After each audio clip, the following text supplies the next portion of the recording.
Hey everybody, I just wanted to go over a new diverter from Super Cruze's.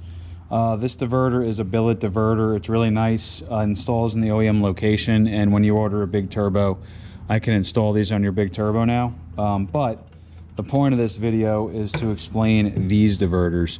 A lot of people do not understand how these function or even how to install them properly, so I'm going to show you how to install them properly.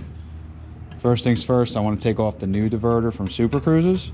Here's some footage of the car driving because I've been doing a lot of testing with them lately.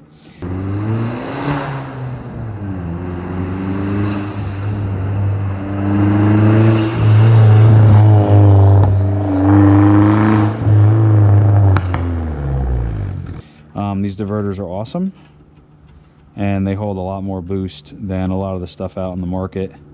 And the reason why I like this Super Cruze's diverter is because a lot of these other diverters that are on the market have atmospheric exhaust. So, but when you're running a stock tune, you're running this, you end up getting like a P1101, or you end up having a problem with airflow codes. So I don't like using these. Plus part throttle, you end up losing boost and it sucks. So we came out with our own Super Cruze's diverter. And this is non-atmospheric and it sounds awesome while it's driving. Okay, so you pretty much have, this is pretty much how a diverter looks from the factory. It's a very simple design. Okay, so these diverters, the way they function is very simple. When there's suction, this will suck in. When this sucks in, the turbocharger will release the air back into the inlet side of the turbo. Under boost pressure, this will stay closed, so it'll apply boost here. So when you have boost inside the charge side of the turbocharger, the boost on each side will keep this diverter squeezed tight. That way, as you have boost, it can't leak. But if you lose, let's say there's a pinched line or a leaking line, this will open while under boost because the boost pressure pushes it.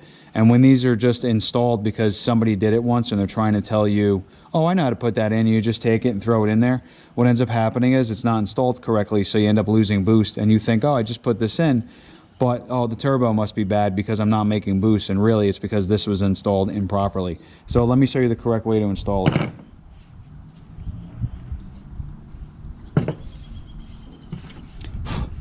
So what I do is you have your spring and you have the shaft for this part of the diaphragm, okay?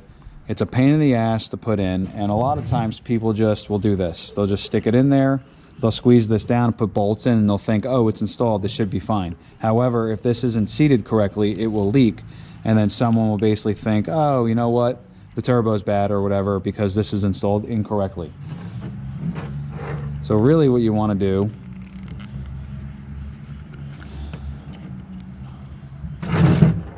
is I'll put the diaphragm in whenever I build any turbochargers.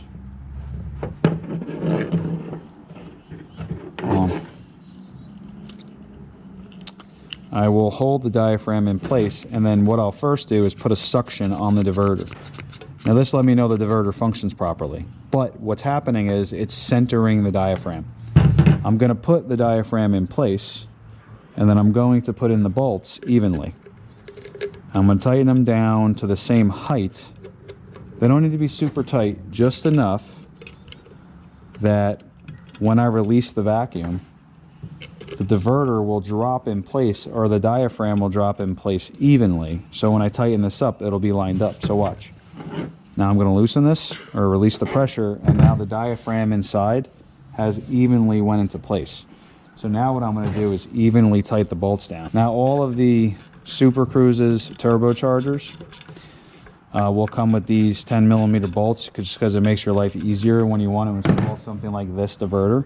However, if you're dealing with a General Motors turbocharger, it's going to have Torx bits, so like a T35 or something like that, and it's a huge pain in the butt to put a diverter in. So it's just another aspect of you know, what you have to deal with doing these. But everything was tightened down nice and evenly, and then I'm going to run a test. So as it sits right now, you think, oh, the diverter's installed, job done, right? But hold on.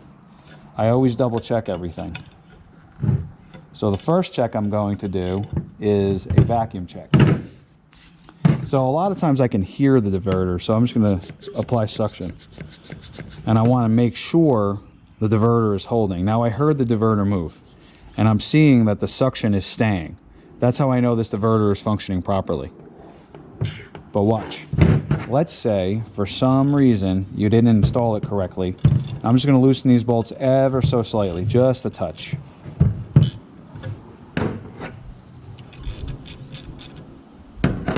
What I did was loosen the bolts ever so slightly, just to simulate an improper installation, right?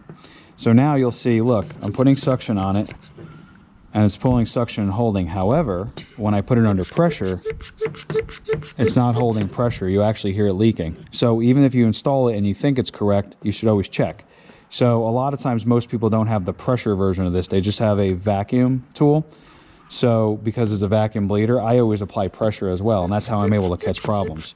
So look, under suction, diverter working. So a mechanic might say, oh, the diverter's fine, and there's nothing wrong with it. Well, okay, but apply pressure. And a lot of times mechanics tell me, well, I don't have a way to apply pressure. Oh, they'll try to use air pressure or something, and it's so loud you can't hear it. But look, I'm catching a problem. Now, watch what happens when I double check my tightness, or I make sure it's seated. So now I'm going to simulate a proper installation.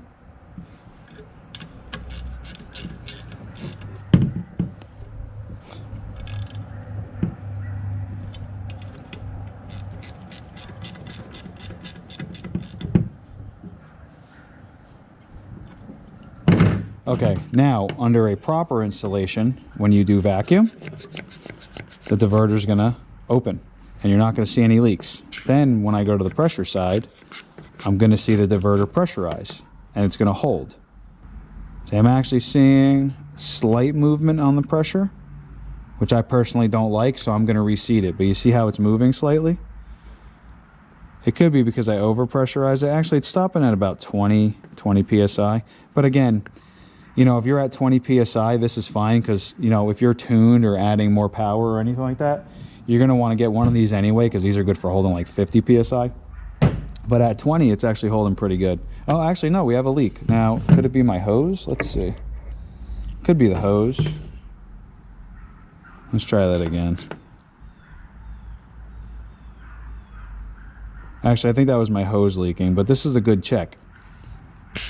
All right, now watch. Another thing I like to do is I have a special tool that I come up with. And what I'm actually going to do is I'm going to put this in the opening for the diverter.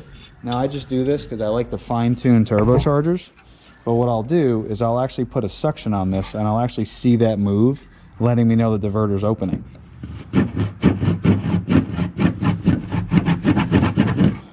Or vice versa, what I will do is when I release the suction, I'll actually feel this move, letting me know the diverter opens and closes. Yeah, so I physically felt it move. Now switch it to pressure. All right, you physically see it move now. Perfect.